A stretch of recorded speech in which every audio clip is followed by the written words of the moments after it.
मोर के पाँव ही न देख तू, मोर के पंख भी तो देख। शूल भी फूल हैं बस एक नजर, गौर से जिंदगी तो देख। मैं कॉफी विथ कविता किरण के इस मंच से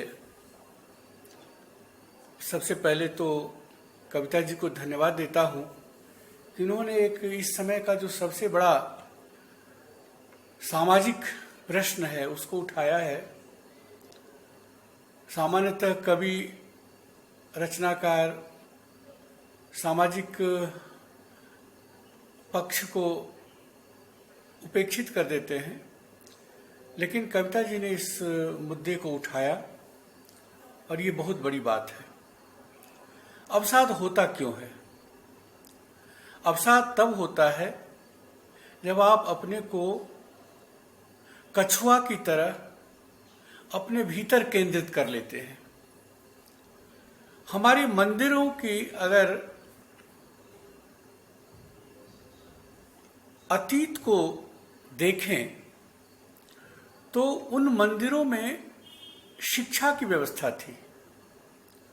वे सत्र चलाते थे मंदिर, और उन सत्रों में निःशुल्क छात्रों को रखा जाता था, भोजन कराया जाता था और उनके सारा खर्चा उठा करके उन्हें जो देश के जाने माने विद्वान उन्हें पढ़ाते थे। उस शिक्षा का जो सबसे सार तत्व था वो ये था कि वे शास्त्र भी पढ़ाते थे और शस्त्र यानी मल्ल विद्या भी पढ़ाते थे।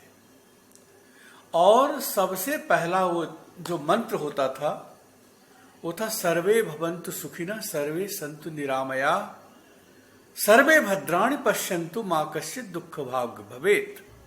ये हमारे मंदिरों की प्रार्थना थी, प्रार्थना है आज भी। अगर इस मंत्र को आप गौर से पढ़ ले, हमारी शिक्षा जो अंग्रेजों की दी हुई शिक्षा है उसमें इस भाव को गायब कर दिया गया। हमारे यहाँ मनुष्य को ईशावास्यमिदं सर्वम यानी आपको एक उसका अंग बनाया गया। दूसरे जो पंथ हैं वे आपको मालिक बनाते हैं कि तुम्हारे लिए ये सब है, ईश्वर ने किया है या अल्लाह ने किया है। लेकिन हमारे यहाँ ये बात नहीं है। ईशावास्यमिदं सर्वम यत्किंच जगत्याम जगत तेन त्यक्तेन भुंजिता। त्याग करके आप भोग करिए। और वो त्याग क्या है? पहले दूसरों को देखिए। हम जितना दूसरे के सुख की कल्पना करेंगे, उनके सुख की कामना करेंगे, उतना ही हमें सुख प्राप्त होगा। ये सबसे बड़ा सत्य है जिसको हमारे पूर्वजों ने समझा है, ऋषि मुनियों ने जाना है। नई शिक्षा में उसको गायब कर दिया गया है और इसीलिए मनुष्य या भारतीय नागरिक जहां कहीं भी अपने को अकेला पाता है तो वह इस कुशिक्षा की देन है। अकेला उसे नहीं होना है, उसका परिवार होना चाहिए, उसका समाज होना चाहिए और उसके बाद उसका राष्ट्र होना चाहिए। ये हमारा गठबंधन है, बंधन है। अवसाद को दूर करने का एक ही उपाय है कि आप अपने से निकलिए, समाज को देखिए, समाज के हित की सोचिए, समाज के कल्याण के लिए सोचिए। और जिस दिन आप समाज का कल्याण करने लगेंगे अपने को भूल करके, उस दिन आपका अवसाद गायब हो जाएगा।